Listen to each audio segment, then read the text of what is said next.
จะสบายดีน้องเองซื้อท่าเป็นสมาชิกทดลองงานประจำสาขาหลวงพระบางปัจจุบันน้องได้ทดลองงานอยู่ที่เวียงมอเตอร์สาขาบ้านเกินเมื่อนี้น้องจะมาโรลเพลย์เกี่ยวกับการเขียนสูตรอ่อนลอยของลูกค้าเนาะจะซึ่งเป็นแนวใดติดตามได้เลยนะการเขียนสูตรอ่อนลอยเนาะจะเป็นสูตรอ่อนลอยจะเป็นเอกสารประกอบ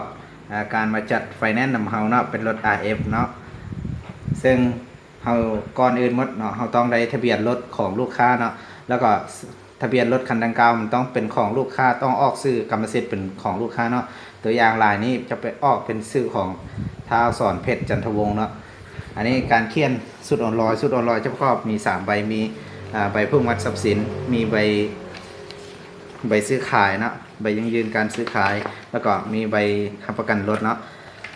ก่อนอื่นเราต้องมาเขียนใบเพิ่งวัดทรัพย์สินเนาะเราเขียนใบเพิ่งวัดทรัพย์สินเราจะใส่ซื้อของลูกค้าเนาะที่ออกตามทะเบียนรถใส่ซื้ออายุบ้านเมืองแขวงเนาะแล้วก็อาชีพของลูกค้ายี่ห้อรถเวฟยี่ห้อรถรุ่นรถปีแล้วก็เลขจักรเลขถังตามทะเบียนรถเลยเนาะจากนั้นเขาก็ให้เจ้าของรถเซ็นเจ้าของรถนี่เนาะ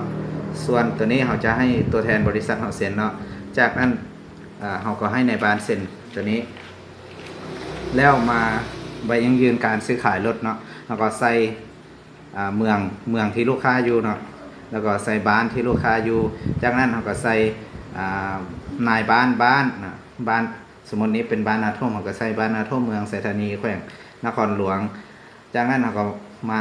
เขียนพยานเนาะพยานต้องมี3คนเนาะเราต้องใส่ซื้อพยานแล้วก็ใส่อายุอาชีพสัญชาติแล้วก็บ้านของพยานอยู่เนาะจากนั้นเขาก็มาใส่ว่าข้าพเจ้าซื้ออันนี้จะเป็นซื้อของลูกค้าขึ้นตามทะเบียนรถอันนี้จะเป็นซื้อข้าพเจ้าซื้อหรือใส่ซื้อลูกค้าอายุสัญชาติอาชีพ